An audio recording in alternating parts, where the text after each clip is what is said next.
C'est jamais parfait, mais au final, étant donné que j'ai des mesures locales, des mesures systémiques et la perception de la personne, ça me permet d'être, à mon avis en tout cas, le plus cohérent possible dans mon analyse et dans mon interprétation.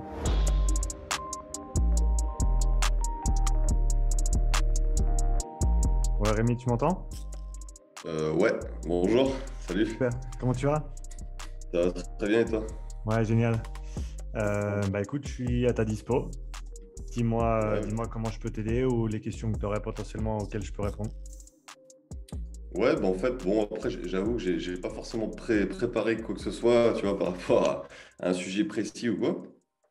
Mais déjà, du moins, c'est donc, on va dire que moi, je suis, tu sais, préparateur physique un petit peu, dans le début du trail, tu vois. Donc, moi, j'étais plus dans la partie musculation, CrossFit pendant pas mal d'années. Et Mhm. au fur et à mesure, je me suis un peu migré sur la course à pied, le trail. Et là, je commence un petit peu le vélo. Mais on va dire que voilà, pour moi, c'est mes débuts. Je commence vraiment dans cette partie-là. Donc, au fur et à mesure, ben, je commence à regarder pas mal d'auteurs, dont toi. Et je suis tombé un petit peu, donc, justement, sur ces tests un petit peu de VO2 Master, de Moxie Monitor, etc. Parce que voilà, bon, je fais des tests classiques, triangulaires, des tests sur rameur, vélo et tout. Mais pour moi, j'arrive pas à avoir des choses assez précises dans les résultats de tests et comprendre bien où est-ce que j'en suis et quels sont les facteurs limitants de tous ces tests, etc. Donc, j'en reviens ben, au sujet que tu traites régulièrement et qui me paraissent vraiment intéressants. Et comme je suis pas encore assez calé sur ce genre de tests que tu pratiques, voilà, moi ça m'intéresse vraiment d'en savoir plus et d'aller un petit peu plus au bout des choses sur tous les tests, parce que c'est vrai que je fais des tests dans le laboratoire, mais de temps en temps. On peut pas aller en test dans le laboratoire tous les 3 semaines, c'est pas possible, quoi. Donc, en fait, en vrai, j'aimerais justement pouvoir réussir à faire des tests réguliers, plus précis que ce que je fais, et justement aller plus loin dans ma pratique du coaching, au moins ben, dans le trail, dans la course à pied et un petit peu dans le cyclisme, que je fais ça, que je fais de façon amateur, quoi. Ok. Donc voilà, j'attends un petit peu des réponses sur tout ça, tout ce que tu Ouais. pratiques Ouais. et comment est-ce que ça peut me mener à améliorer mon coaching hein, de chaque jour, quoi. Ouais, donc par rapport au test de profilage que je fais, donc l'objectif, c'est vraiment d'avoir un aperçu, un profil complet de l'athlète dans la discipline qu'on va tester, en sachant qu'il y a des limitations en termes de transfert. Comme tu le sais certainement mieux que moi, un test sur trail ou un test en vélo ne va pas nécessairement t'informer sur les paramètres de l'autre sport parce qu'on a différentes positions du corps, différentes masses musculaires, différents recrutements, etc.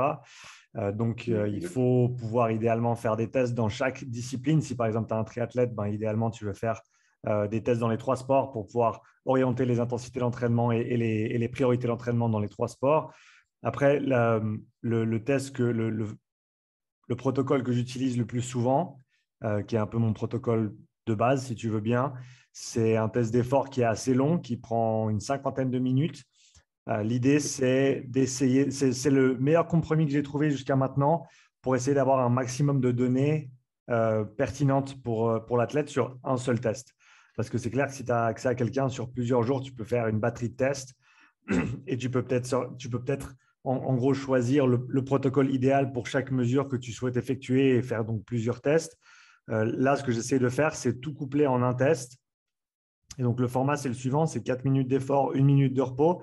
Pourquoi 4 minutes? Parce que pour les mesures de lactatémie, déjà, tu veux minimum 3, idéalement 4, voire plus en termes de temps pour que tu aies une stabilisation au niveau de la lactatémie dans le sang. Parce que si tu fais en dessous, c'est trop court. Si tu fais, tu peux faire plus long, mais après, c'est une histoire de combien de temps tu veux passer à faire le test. Donc, 4 minutes, c'est un bon compromis que j'ai trouvé. Les minutes de repos, ça me permet de voir la resaturation en oxygène au niveau du MOXIE et de prendre la lactatémie aussi sans que ce soit trop compliqué pendant l'effort. Et l'idée, c'est d'avoir entre 9 et 11 intervalles en général sur le test qui sont effectués. Donc, comme je t'ai dit, en 45 et 55 minutes en général, si le test est bien calibré, et d'explorer tout le spectre d'intensité, modéré, élevé, sévère, donc en passant par les deux seuils et en allant jusqu'à une VO2 max. VO2 max qui va être légèrement sous-estimé du fait que les paliers sont longs et que le test est long aussi. mais je prends ça en compte dans les résultats que je donne, tout simplement. Mais ça me permet malgré tout d'avoir, si tu veux, mesurer mon lactate et donc d'avoir mon seuil 1 et seuil 2 au lactate. Et ensuite, ce que je fais, c'est que, comme tu le sais, il y a plusieurs méthodes. Tu utilises la lactatémie ou pas encore? Et ben justement, en fait, moi, c'est surtout les écrits que j'avais vus dans Kern.info, c'était les mythes et réalités du lactate.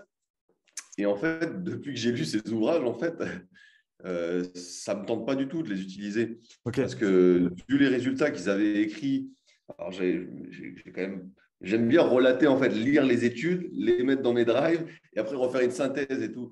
Et à chaque fois que j'en reviens dessus, ben, comme je vois que ce n'est pas vraiment parfait, précis, etc., eh ben, en fait, ça ne me donne pas envie d'utiliser. Quand je Laisse-moi vois les laisse-moi études. laisse-moi t'aider très très vite de ce que j'ai vu en tout cas jusqu'à maintenant. Quand tu parles de physiologie, il n'y a rien qui est parfait et il n'y a rien qui est simple. Ouais, bien sûr, Il y a, il y bien a, sûr, bien il y a sûr. j'allais dire des combats, mais ce n'est pas des combats, mais les conversations autour de quels seuils sont valables, lesquels sont justes, dans quel contexte, c'est une histoire sans fin et je m'y intéresse de très très près et je passe pas mal de temps sur Twitter à échanger avec beaucoup de protagonistes qui sont un peu à la pointe des des différentes méthodes, si tu veux bien. Ouais. Il y a des bons arguments de tous les côtés. Il y a Ben, pas c'est de, ça. il y a pas de bonne méthode, il n'y a pas de bonne manière. Ça va toujours dépendre du contexte. Donc, ce que j'essaie de faire pour parer à ça, donc c'est j'utilise le lactate, ça me donne ma courbe. Après, comme tu le sais, tu as plusieurs méthodes pour calculer les seuils. Donc, est-ce que En tu plus, utilises un log-log? Est-ce que tu utilises un baseline plus 0,5, plus 1? Ben, ce que je fais, c'est qu'ensuite, je triangule avec mon oxymétrie musculaire parce que ça me permet de voir au niveau local quelles sont les tendances donc dans le muscle en lui-même et de me dire, ben voilà, par exemple, hier, un athlète que j'ai testé sur vélo, eh ben, le log-log il était estimé à 135 watts et le baseline plus 0,5 il était estimé à 155 watts. Comment est-ce que tu fais la part des choses? 20 watts, ça fait une grosse différence quand même. Eh ben, je suis allé voir mon oxymétrie musculaire et c'était très très clair que le point d'inflexion il était à 135 et puis pas à 155. Et donc le choix il est vite fait pour moi de dire bah non on va utiliser cette mesure là parce que bah voilà la lactatémie nous donne deux ou trois options et on arrive à ensuite trianguler et se dire non en fait c'est plus là-dessus. Je peux regarder la ventilation aussi et me dire où serait le premier seuil ventilatoire par rapport à ces données-là. Et ensuite, encore une fois, ça te donne une troisième mesure pour trianguler. J'ai le RPE aussi. Donc, si tu veux, c'est jamais parfait. Mais au final, étant donné que j'ai des mesures locales, des mesures systémiques et la perception de la personne, ça me permet d'être, à mon avis en tout cas, le plus cohérent possible dans mon analyse et dans mon interprétation, en sachant que ce ne sera jamais ouais. parfait parce que ça reste de la physiologie, mais je reste toujours avec le même protocole de test. Quand je fais les retests, c'est sur le même appareil, avec les mêmes watts, avec les mêmes temps de travail, même temps de repos, les mêmes Exact. outils de mesure. Donc, je pense que, et ça, on va dire que c'est une conclusion à laquelle je suis arrivé récemment, c'est pas le problème, c'est pas de se demander est-ce que tu as le bon matériel, est-ce que tu as le matériel parfait, c'est simplement de trouver un protocole qui te convient et ensuite de rester avec ce protocole et d'être très clair sur ses forces et ses faiblesses, pourquoi tu l'utilises, mais quelles sont ses limitations aussi, le cas échéant. Tu vois, et donc, j'utilise toutes ces mesures qui me permettent pas d'être absolument certain, mais d'avoir un haut pourcentage de certitude par rapport à l'interprétation que je fais pour donner ensuite la meilleure interprétation possible à l'athlète et orienter son travail. Et par rapport à toutes ces valeurs-là, ben, si tu as seuil 1, seuil 2, VO2 max, et ben déjà, ça te donne une belle distribution d'intensité. Une fois que tu commences à collecter des données sur pas mal d'athlètes, et ben, tu peux commencer à te dire, ben, ah voilà, celui-là, par rapport à sa VO2 max, par rapport à sa capacité, il a un premier seuil qui est soit bas, soit haut. Donc déjà, ça te permet d'orienter le travail. Est-ce qu'il en a besoin de plus? Est-ce qu'il en a besoin de moins par rapport à un autre athlète? Peut-être que c'est son seuil 2 qui est un petit peu loin et donc là, il a du travail à faire à ce niveau-là. Donc ça te permet d'orienter les prochaines semaines d'entraînement, les prochains mois d'entraînement, même sur différentes qualités que tu veux travailler. Après, comme tu le sais aussi, ça dépend de l'événement dans lequel l'athlète participe. Donc il y a toutes ces choses-là à prendre en compte. Mais voilà, l'idée, c'est d'avoir je dirais, le meilleur compromis en termes de protocole de test, d'avoir un maximum de mesures parce que, voilà, comme tu l'as dit, c'est un peu la merde sous le capot. Il n'y a rien qui est simple, c'est très compliqué, c'est complexe. Et donc, au final, faut simplement à mon avis, qu'on raisonne de manière claire sur pourquoi on fait les choses et qu'est-ce qu'on peut en retirer. Donc, c'est un petit peu ça que j'essaie de mettre en place avec les différents athlètes avec lesquels je travaille. C'est un protocole que j'utilise autant en course à pied que vélo, rameur ou autre. parce qu'encore une fois, je pense que c'est assez transversal. En plus de ça, si tu te dis que tu as une cinétique de départ, je ne sais pas si c'est le bon terme, mais je n'ai pas encore trouvé en français, sur les premières 90 à 120 secondes d'un effort, eh ben, tu vois un état stable, entre guillemets, sur les 2 dernières minutes d'effort. Et donc, ça te permet de voir à chaque intensité sur le spectre que tu explores comment la personne évolue. Au niveau respiratoire aussi, avec un VO2 master, eh ben, moi, ça me permet de voir comment est-ce que la personne utilise ses volumes respiratoires. Je fais un test de spirométrie avant le test d'effort. Ça me permet de déterminer leur capacité respiratoire, leur puissance expiratoire. Et à partir de ça, je peux mieux interpréter mes données pendant le test. Et ensuite, je peux, le cas échéant, leur recommander du travail spécifique respiratoire pour adresser certaines limitations ou pour ajouter ce paramètre d'entraînement qui, à mon avis, pour les sports d'endurance, au grand minimum, est encore sous-apprécié et peut être grandement bénéfique, étant donné qu'on connaît le coût de la respiration, surtout à des intensités plus élevées. On sait que proche de VO2 max, le système respiratoire dans sa globalité peut consommer jusqu'à 10% de ta VO2 max, enfin de ta VO2, pardon. C'est quand même considérable. Et si tu arrives à améliorer l'économie et la coordination et l'endurance, à mon avis, c'est des paramètres intéressants. Donc, j'essaie de rajouter cet aspect-là de plus en plus aussi maintenant que je m'éduque un petit peu plus sur le. Enfin, ça fait longtemps que je m'y intéresse, mais j'essaie de structurer toutes les informations que j'ai trouvées en termes d'entraînement respiratoire pour apporter quelque chose, encore une fois, de simple, mais de cohérent et qui puisse être appliqué par les athlètes. Je crois que j'ai fait à peu près le tour. Maintenant, si tu as des questions sur les détails, on peut y aller. Non, non, mais c'est sûr que voilà, si on ne fait pas de test justement avec des échanges gazeux sur un masque ou quoi que ce soit, si tu fais un test classique de Vameval, par exemple, en fait, tu ne sauras jamais si le mec il a augmenté sa VO2 ou c'est juste qu'il a augmenté son économie de course. Tu dis, putain, j'ai augmenté ma VMA, mais est-ce que c'est la VO2 max qui a augmenté ou pas? Enfin bon, tout ça, moi, je sens que j'ai besoin, en fait, je sens que j'arrive à un palier où j'ai besoin d'avoir des chiffres, des certitudes un peu plus précises qui font que, justement, par exemple, même la lactatémie, si tu utilises juste la lactatémie sans utiliser forcément les échanges gazeux ou, par exemple, le Moxy Monitor, moi, ça me paraît un peu juste, quoi. Enfin, ça me paraît un peu trop aléatoire, quoi. Bah, ce n'est pas aléatoire, mais tu vas avoir une marge d'erreur qui est considérable étant donné Ah toutes ouais, les différentes méthodes d'analyse qui existent. Cela étant dit, je veux dire, il y a plein de gens qui s'en sortent en utilisant que la lactatémie et il y a plein de grands athlètes qui ont été, qui ont émergé au travers de méthodes de coaching et de testing qui utilisaient uniquement la lactatémie. Donc, je pense qu'il faut juste être clair sur les limitations de la méthode, comme toutes les méthodes qui existent à l'heure actuelle. Et il ne faut pas essayer d'en faire ce que ce n'est pas. Mais si c'est fait de manière… Tu vois, hier, par exemple, entre 135 watts et 155 watts, si je n'avais pas eu mon Moxy, eh ben, le choix, il aurait été vite fait. Ça aurait été de choisir la valeur la plus basse parce que ton premier seuil, la dernière chose que tu veux, c'est le surestimer. Donc, au final, si la personne s'entraîne 20 watts plus bas, les effets d'entraînement en zone 2 seront tout aussi intéressants. Par contre, s'il est 20 watts trop haut, là, on est en zone 3 et on n'a plus les mêmes choses qui se passent. Donc, au final, il y a des manières de choisir malgré tout, malgré les faiblesses de la méthode et la multitude de méthodes d'analyse disponibles. Euh, pour moi, si j'ai que la lactatémie, et ça m'est arrivé de faire des tests plus récemment juste avec la lactatémie parce que peut-être j'avais pas le temps ou j'avais pas le matériel ou c'était simplement plus simple comme ça, eh ben, tu choisis la valeur la plus conservatrice.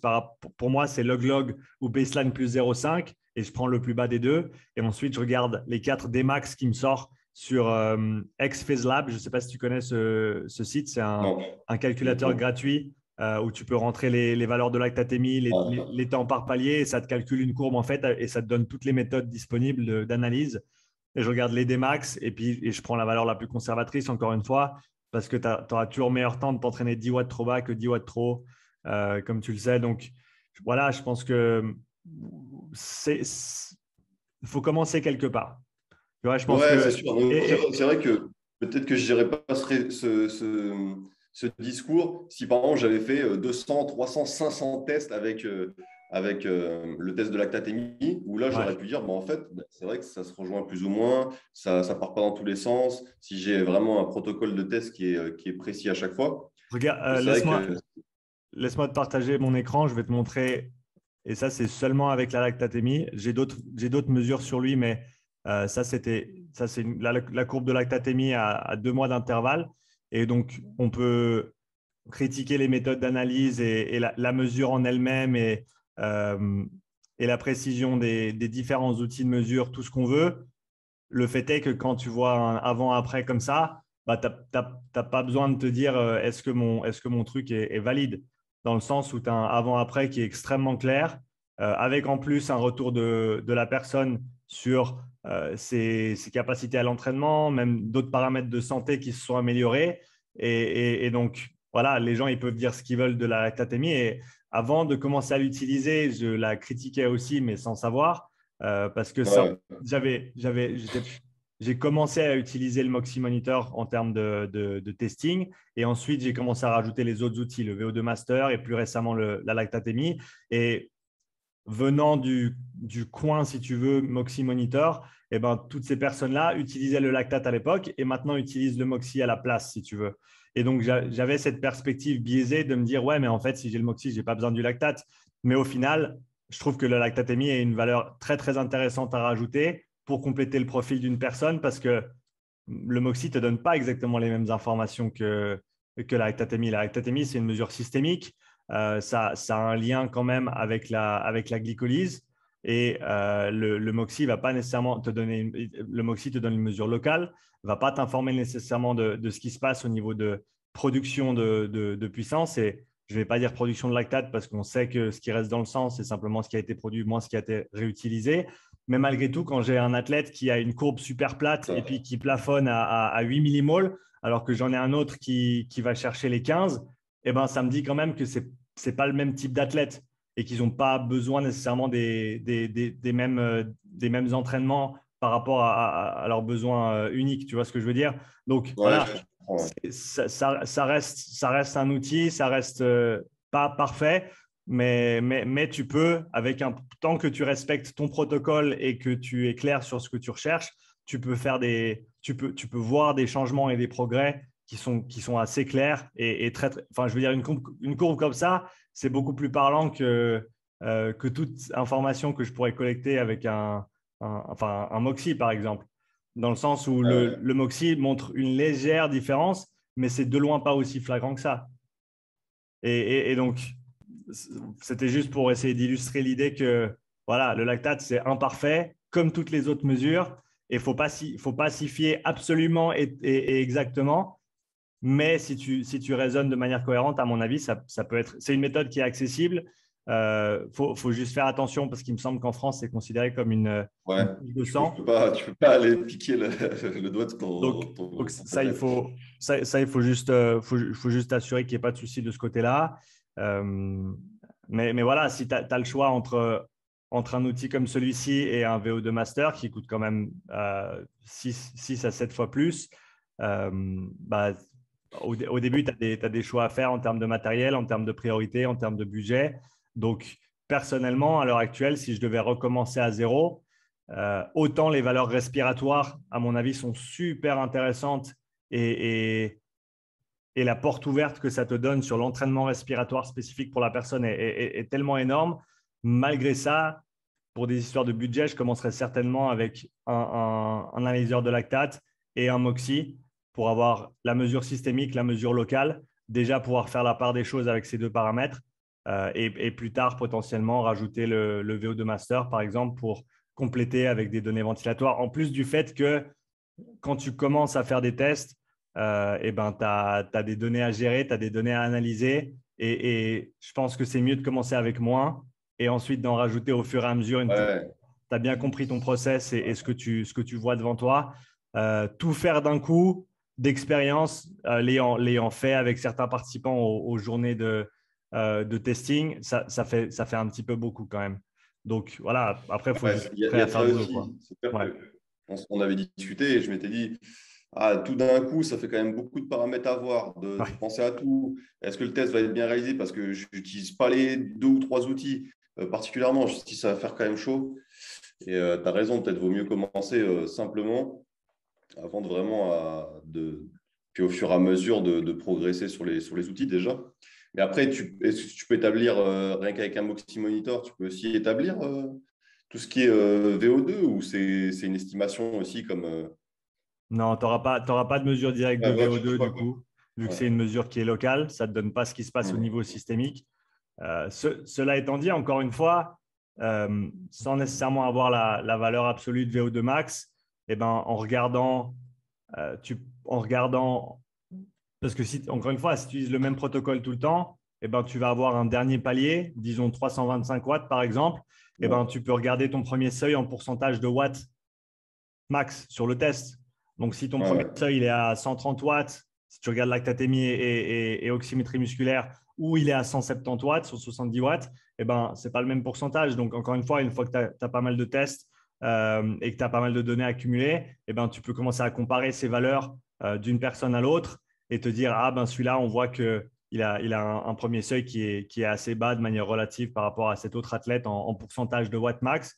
Et donc, on veut certainement prioriser cet axe-là pour cette personne pendant un certain temps pour faire remonter par rapport à ces watts max. Donc, je pense qu'il y a des moyens de contourner aussi le manque de cette mesure de VO2. Euh, c'est vrai que le test avec la VO2, bah, ça te donne des informations super intéressantes. Et la VO2, ça reste, malgré le fait qu'à mon avis, j'irais presque jusqu'à dire maintenant que les valeurs respiratoires m'intéressent plus que la valeur de VO2 à proprement parler. Ouais, voilà, oui, c'est vrai aussi. C'est vrai qu'en Et, fait, à la fin, et tu connais le test alors de que, VO2 à enfin, chuter, tu quoi. vois, tout le monde dit, je vais faire un test de VO2 max. Enfin, c'est un peu le Ouais, truc que ouais, les c'est un gens peu veulent le. voir, mais au final, c'est le truc le moins intéressant à mon avis. Ah ouais, t'as le chiffre et puis voilà, quoi. Exactement. Donc, je pense qu'il y a des moyens de contourner ce manque-là et de quand même avoir des zones qui sont définies pour l'athlète de manière très, très précise Ouais. ou en tout cas de manière très, très cohérente et d'avoir un format qui te permet de faire des tests-retests et de voir de véritables différences, que ce soit parce qu'ils ont fait un palier de plus, que ce soit parce que le premier seuil, il est passé. Et encore une fois, ce que je fais par exemple sur les tests-retests, eh ben, comme je te disais avant, si je regarde log-log et baseline plus 0,5 pour le premier seuil, eh ben, je vais utiliser les mêmes paramètres avec le même nombre de steps pour le test suivant et je vais comparer les valeurs calculées en log-log et les valeurs calculées en baseline plus 0,5 pour me permettre de déterminer quelle a été la progression d'un test à l'autre. Tu vois, pas de Ah me ouais, dire, c'est ah, ça. cette fois-là, je choisis le log-log parce que ça me convient, la prochaine fois, je choisis le baseline plus 0,5, après, je compare ces deux-là. Non, encore une fois, faut rester dans l'esprit Exactement. de répétabilité, si tu veux, du test et de garder toutes les contraintes de manière précise. Et tant que tu fais ça, à mon avis, ouais, personnellement, si je recommençais, ce serait lactatémie et moxie et VO2 master plus tard, quoi. Ok, ok. Et puis, Bien. ouais, pardon, avec la VO2, c'est quand même un test qui est un peu plus impliqué. Il faut calibrer l'outil. Il y a un peu plus de contraintes. Alors que le Moxie et la lactatémie, le Moxie, tu le mets et c'est parti. La lactatémie, tu prends une prise à à la fin de chaque intervalle. Euh, ouais. Ok, ok. Ouais. Bien. Et après, ben, justement, qu'est-ce que tu pourrais m'expliquer sur justement le futur de cette discussion un petit peu? Par quoi est-ce que je pourrais commencer? Est-ce que tu fais des séminaires ou alors justement, est-ce que tu fais des suivis personnalisés? Moi, maintenant, je me dis, bon, ça peut être intéressant d'en apprendre plus. Voilà. Sur quel axe je peux commencer? Qu'est-ce que tu me proposes? Même Mm. qu'est-ce que tu proposes aux autres aussi, tant qu'à faire, vu que c'est Ouais. une vidéo, autant en faire profiter les autres. Ouais. Voilà, m'expliquer un petit peu maintenant dans quoi ça peut me conduire. Le Moxie Monitor, quel résultat je vais pouvoir avoir grâce à ça, plus la lactatémie. Voilà, où est-ce que je peux en savoir plus. Et après, pourquoi pas même en apprendre un peu plus sur le VO2 Master, tant qu'à faire. Ça m'intéresse aussi beaucoup. Donc voilà. Ok, bah déjà pour tout ce qui est Moxie, VO2 Master et profilage de manière générale, tu auras ma chaîne YouTube où tu peux aller voir où j'ai je pense au grand minimum des dizaines d'heures de vidéos sur ces différents outils et ces différents sujets. Donc ça va te permettre Ouais. d'aller assez en détail sur qu'est-ce qu'on peut voir et qu'est-ce qu'on peut en tirer. Après, ce que je proposerais dans le cas dans lequel on se trouve maintenant, alors oui, je fais des séminaires ou des journées de formation pour les coachs. J'en ai refait une récemment autour du Moxie et son utilisation. Après, c'était avec un groupe un petit peu plus large et on n'a pas pu aller dans tous les détails de l'analyse et de l'interprétation de toutes ces données-là. Donc, ce que je pourrais te proposer, on en avait parlé déjà, et si on avait le VO2 Master, ce serait sur 2 jours, à mon avis, au minimum. Je pense qu'en une journée, le test avec Moxie et lactatémie, il peut être couvert et on peut voir l'interprétation des données également. Donc, comment mettre en place le test, comment collecter les données, comment les interpréter, et ensuite quelles Ouais. recommandations d'entraînement faire à la suite de ça. Ça, c'est quelque chose qui serait faisable. Ce serait faisable, à mon avis, avec 1 voire 2 participants. Je ne prendrais pas plus de monde simplement pour garantir la qualité de l'échange et faire en sorte que vraiment tous les Oui, bien sûr. participants repartent avec toutes les infos qu'il leur faut pour, une fois qu'ils ont les outils, simplement mettre en place le test de A à Z et comprendre le cheminement et comprendre l'interprétation et quoi faire avec les données derrière. Après, il y a une grande part de tout ce qui est programmation. Ben ça, tu es dedans. Je veux dire, tu fais ça avec tes trailers et tes autres athlètes. Ça, c'est quelque chose que je ne peux pas couvrir en détail parce que ça prendrait des semaines, dans le sens où voilà, ça va être spécifique au sport, il y a tellement de différentes approches, de différents systèmes. Donc ça, c'est quelque chose que le coach doit investiguer de lui-même. Voilà, est-ce que tu veux faire du polarisé? Est-ce que tu veux faire du pyramidal? Pourquoi? Comment? Pour quelle personne? Quel volume? Etc. Toutes ces discussions-là, bien sûr, on en parle à la suite de l'interprétation, mais au final, ça reste l'aspect coaching et je ne peux pas couvrir ça en une journée. Donc, Bien sûr. parce que je sais que c'est difficile parce que c'est souvent une des attentes dans des journées comme ça où tu te dis, ouais, mais moi, je veux Ouais, pouvoir programmer après. Oui, tu veux, mais je ne peux pas t'apprendre ça en une après-midi. Moi, ça m'a pris des mois pour simplement déjà comprendre les différents systèmes qui existent, comment ils peuvent s'appliquer, dans quel contexte et pour qui. C'est pas aussi simple que ça, mais voilà, voir l'analyse de A à Z avec la lactatémie, le MOXIE, et ensuite l'interprétation de ces données. Ça, c'est faisable en une journée. Et par la suite, le VO2 Master, ce serait, à mon avis, au minimum une journée aussi ouais. pour voir ce test-là, mais en sachant que ça superimpose sur le protocole que j'utiliserai. Donc, il y a déjà une grande partie de la fondation qui serait en place.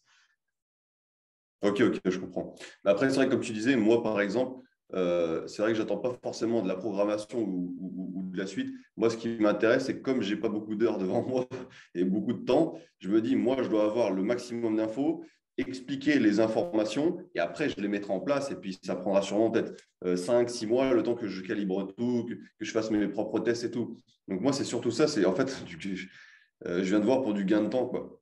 Ouais, bah, Tu m'expliques ce que toi, ce que tu as synthétisé pendant des années. Tu m'expliques, j'essaye de comprendre au mieux, je fais mes propres trucs et c'est après, ben, ça. on se revoit peut-être dans quelques mois. Et voilà, j'aurai peut-être des interrogations et on pourra peut-être mettre en place, je sais pas, une autre journée par rapport à ci, par rapport à ça. Mais moi, aujourd'hui, c'est plus ça. C'est comprendre comment faire pour évoluer dans mes tests, les planifier, les utiliser et voilà. Ouais. Ouais, bah écoute, Gagner du temps. ce serait l'idée, c'est que tu repartes clé en main avec le protocole de test, comment calibrer le test au préalable, donc quelles questions poser, quelles valeurs Exact. collecter avant le test pour que quand tu arrives, eh ben, tu sais où tu commences, tu sais à peu près où la personne va finir et comme ça te permet d'avoir toutes les données du test, toutes les fiches d'interprétation et d'analyse. Moi, je te les fournirai bien sûr dans le cadre d'une journée comme ça. Donc, ça veut dire qu'en gros, une fois que tu as compris le processus, c'est mettre en place le test, exporter les données, les placer dans le fichier. Ensuite, tu as les graphiques et les différentes valeurs qui sont calculées, faire ton interprétation, déterminer les zones d'entraînement. Ça, à mon avis, c'est une des choses les plus importantes qui ressort du test. C'est voilà, simplement donner des valeurs précises à la personne par rapport à leur seuil et par rapport à leurs intensités d'entraînement pour qu'ils puissent s'entraîner correctement. Parce que à part Laetitia que j'ai testé samedi, qui faisait de la zone 2 à la bonne intensité, tous les athlètes que j'ai testés jusqu'à maintenant, ils s'entraînaient trop fort, comme tu le sais Bah, certainement. ouais, c'est Donc, insupportable. Ouais. déjà, pouvoir raisonner là-dessus et leur donner les bonnes informations, ça va être super intéressant. Et ensuite, encore une fois, par rapport à, par exemple, des pourcentages de watt max sur le test. Et ça, ce qu'on peut faire, c'est regarder les données que moi j'ai collectées jusqu'à maintenant et Ouais. mettre en relation les valeurs de VO2 max et les valeurs de pourcentage de watt max au seuil 1 et au seuil 2 pour voir justement les différents profils qui émergent et quels axes de travail, donc quels axes de travail seraient bénéfiques pour ces différents profils d'athlètes selon les sports, selon les besoins, etc. Et puis, voilà, que tu saches exactement comment mettre les choses en place, qu'on puisse répondre à toutes tes questions et que tu puisses repartir. Et le lendemain, si tu as les outils, pouvoir faire le test sur toi-même sur un vélo, par exemple, et comprendre le processus de A à Z, quoi. Bien sûr. Et après, par exemple, pour différents profils, est-ce que, imaginons, tu vois, ce genre de testing, est-ce que je peux le faire à un athlète, mais est-ce que je peux le faire justement avec un amateur? Parce que moi, je ne travaille pas avec d'athlètes professionnels, mais avec des amateurs qui font des compétitions et essaient d'évoluer dans leur pratique. Et est-ce que justement, ce genre de test, est-ce que je peux le mettre sur une personne de 40-45, comme une personne de 20 qui se lance dans la course à pied, ou un mec dans le cyclisme qui a déjà, tu vois, ses années d'entraînement et qui a peut-être 35 ans, mais qui n'a pas forcément envie d'exploser dans la compétition. Ouais. Voilà. Est-ce que justement ce genre de protocole peut être facilement adapté à tous les profils, quoi? Ce qui doit être adapté, c'est les intensités de travail. Ouais. Et donc, tant que ton calibrage il est au point, ce qui est, à mon avis, la partie, je le dis depuis le début, c'est la partie, enfin, depuis le début, depuis que je fais ces tests-là, pour moi, c'est la partie la plus délicate du test. Et c'est Ouais. celle qui fait que le test va être bon ou pas. Si tu calibres bien ton test, si la personne commence à la bonne intensité et tu échelonnes bien tes paliers et qu'elle termine sur le 10e ou le 11e palier, ou entre 9 et 11, tu sais que tu as fait ton boulot correctement. Après, le test en lui-même, une fois que ça roule, ça roule. Et encore une fois, si tu l'as bien calibré, tu vas avoir toutes les infos qu'il te faut et tu vas pouvoir faire ton interprétation derrière.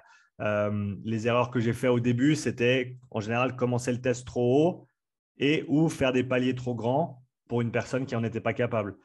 D'où l'importance, comme je t'ai dit, de collecter les bonnes données avant le test, que ce soit un record Ouais. perso sur 10 kills pour un coureur, que ce soit une puissance critique ou un FTP pour un cycliste, pour pouvoir calibrer ton test de manière correcte et faire en sorte que tu ressortes avec les bonnes infos.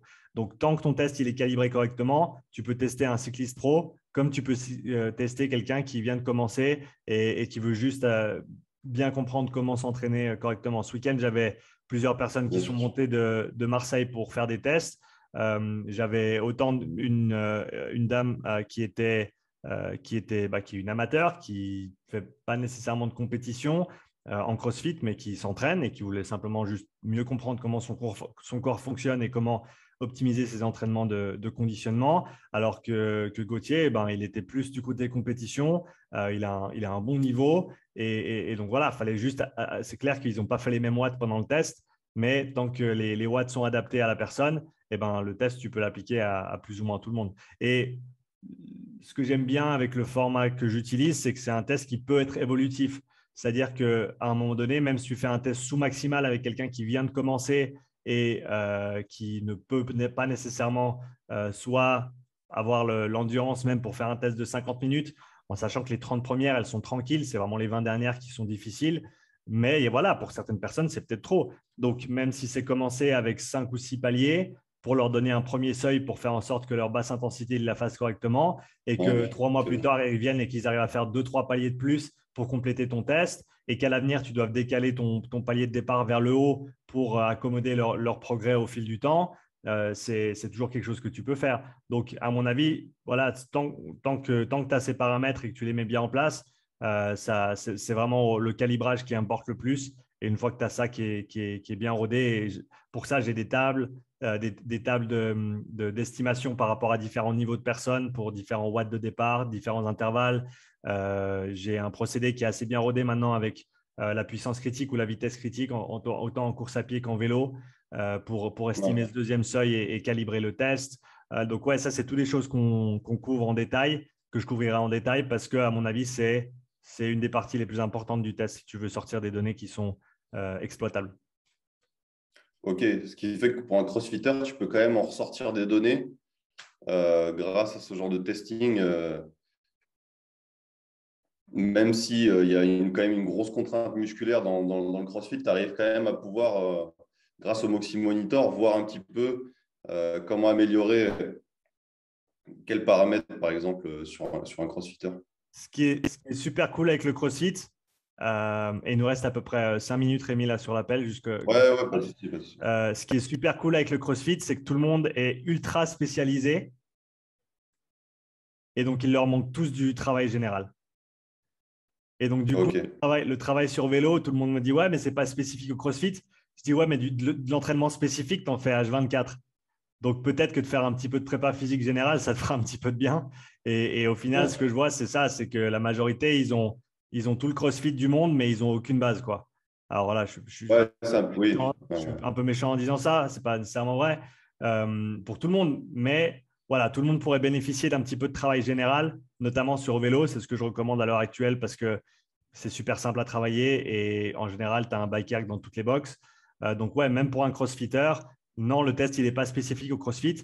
Par contre, il est spécifique à toi, à ta physiologie et ça te permet d'avoir une cohérence dans tes entraînements de cardio plutôt que de te mettre dans le mur à chaque séance et de comprendre pourquoi tu dois travailler ça et comment. Et jusque-là, avec de très bons résultats en tout cas. Ok, nickel. Bon, parfait. Bien. J'ai pas forcément plus de questions. Ok, bah On est écoute, plus qu'à mettre en place, hein. il n'y a plus qu'à. Bah écoute, ce qu'on fait, c'est que tu réfléchis tranquillement et puis Ouais, tu bien sûr. as, mon numéro de toute façon, donc contacte-moi une fois que tu auras pris une décision ou si tu as d'autres questions, tu me les renvoies et puis on peut faire suite à cette conversation. Et Ouais, puis, bien sûr. et puis ensuite, bah, on regarde comment ça se passe, quoi. Ouais, pas de souci. Pas de souci. Génial. Bon, ben, merci à toi en tout cas pour cette petite vidéo, cet éclaircissement. Donc, c'est vrai que Super. tu as pris pas mal de temps quand j'ai eu besoin de poser mes questions, donc je trouvais ça super. Avec plaisir. Rien à dire, hein. C'est bien. Merci Rémi. Et puis, comme je t'ai dit, je t'encourage à aller voir sur ma chaîne YouTube. Il y a une playlist Ouais, Motion j'ai regardé Monitor, il y a quelques une vidéos. playlist VO2 Master, il y a une playlist profilage physiologique. Tu auras déjà appris pas mal de trucs une fois que tu auras regardé tout ça. Et puis, ben, je suis à ta dispo quand tu veux aller de l'avant avec autre chose. Ok, super. Merci à toi, Sean. Belle journée, Rémi. Merci à toi aussi. Au revoir. Ciao. Salut.